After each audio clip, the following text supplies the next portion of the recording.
Good afternoon and welcome to Quays News with Richard Griffiths and Ellen Milligan. Coming up today, Rochdale's newest residents cause a flap at the town hall. And the benefits of World Record Store Day are set to come to Manchester. If I could have predicted what was going to happen, I'd have probably held on to a lot more.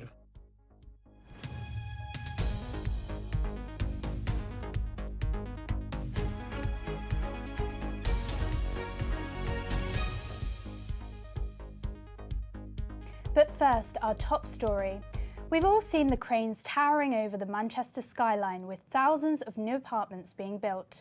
But a new report by the Resolution Foundation has found that up to a third of young people will never be able to buy a property. Those born between 1980 and 1996 have been labelled the Generation Rent. One major issue highlighted in the report is the lack of affordable homes for first-time buyers. In Manchester, 15,000 new homes are currently being built and questions are being raised over their affordability. The average cost of a one-bedroom flat in Manchester is now nearly £193,000. That would typically require a deposit of £20,000 and monthly payments of £914, excluding bills. We found out about the concerns of people living in Manchester.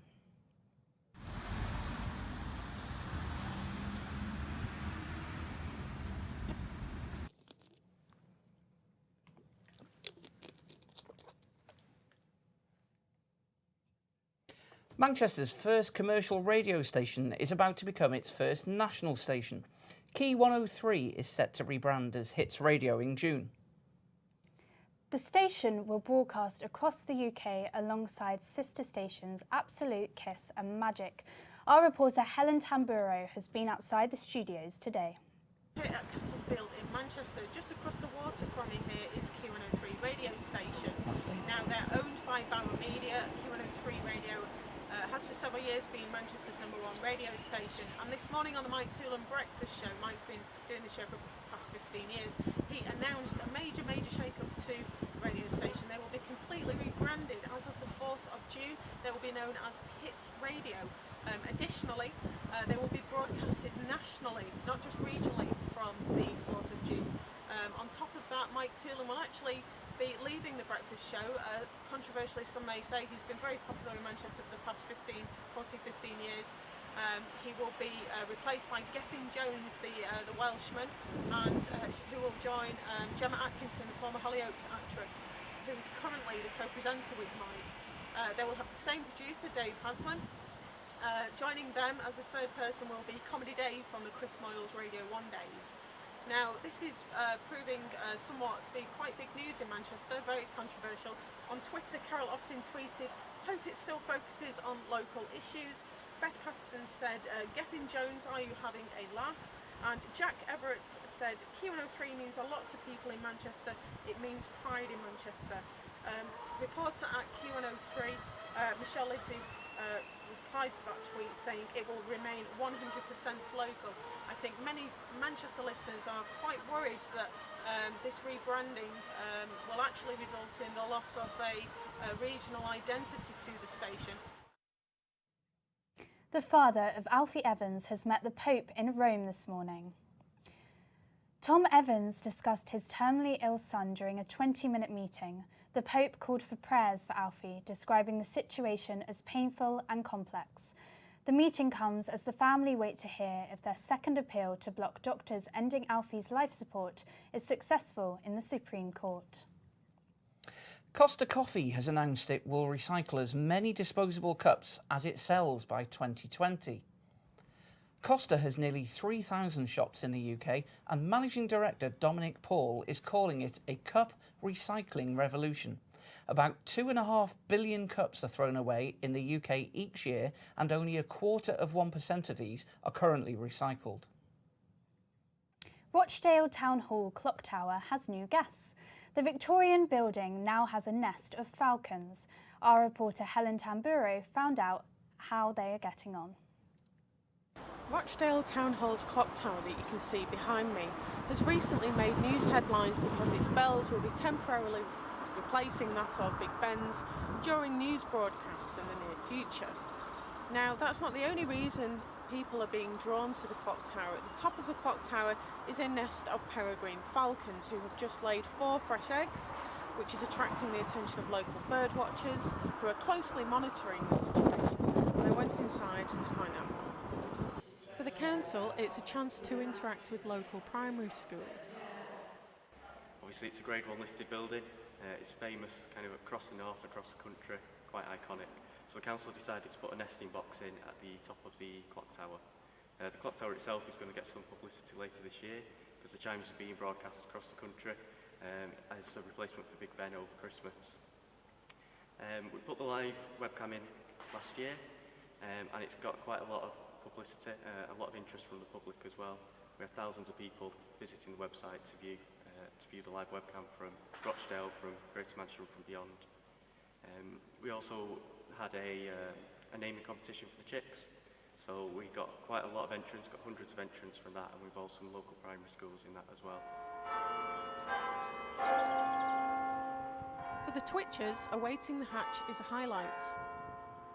Did you actually have contact you, or how did it come about that you knew the falcons were nesting here? I think we knew from local bird watchers who were about. We wouldn't really put a trail unless we knew the birds were actually present and showing interest in them. The chicks are due in May, the announcement appropriately to be made on Twitter. Helen Tamboro, Quays News. Definitely having it eating dinner. Students at Salford University are preparing for a 12-hour global news relay on Monday. A special episode of Quays TV will form part of an international lineup connecting universities around the world, including one in India and Fresno State in California.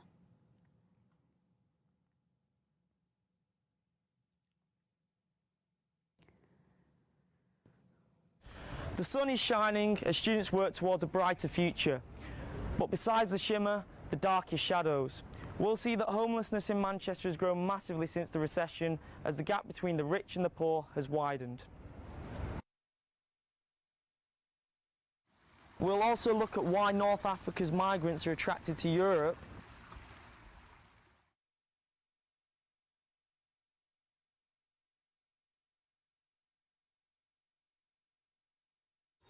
and what happens when it goes wrong.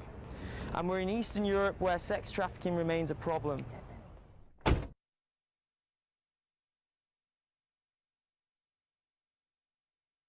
On St George's Day, Quays News will be broadcast live from the University of Salford. Join us for the global news relay as we ask what shelter means today. This Saturday is the 11th annual World Record Store Day, and I'm joined in the studio by our entertainment correspondent, Rich Stevenson. Rich, tell me what it's all about. Yes, Rich, it's all about those black things, little discs that you would have had as a child. Records, vinyl records. They're the highest sales have been for years. 4.1 million were sold in the UK. That's the most since 1991. Wow. And the day itself is on Saturday. Stores will be having events, bands will be bringing out special releases. And this is all on the back of vinyl. It's back, who would have thought? Back from the dead.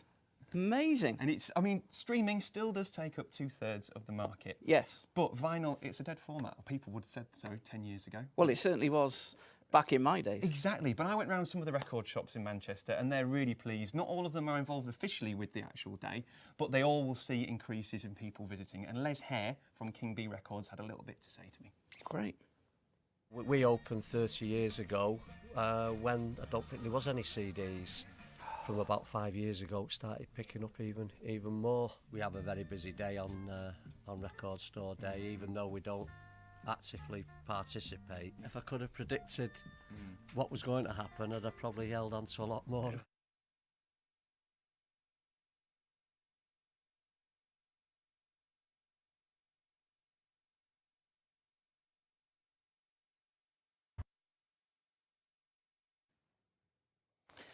Wow, well. Yes, and Manchester, of course, with all things music, will be leading the way. Noel Gallagher's bringing out a vinyl record with all these remixes on. Tim Burgess from the Charltons, he's bringing out his album on the day itself. So I'd say get down there, just go to your local record store and have a good time. And I think it's going to be good weather as well, I hear. I think it is. So let's get some weather, and there's hope of the first signs of summer in the next few days. Here's Maddie Hannon with the details. The breeze from the east, we'll see seem like a distant memory for many of us this week, as temperatures seem to be rocketing up to 26 degrees, even hotter than places in Madrid and Rome. Now, despite the overcast weather this morning in Manchester, we're going to see some bright and sunny spells this afternoon, and again tomorrow we can see clear skies with up to 21 degrees. Get your sunglasses out. On a sunny note, and that's all from us today. Don't forget, you can read more about the latest stories on our website, quaysnews.com, and stay in touch with us via our Twitter page @QuaysNews. Goodbye. Goodbye.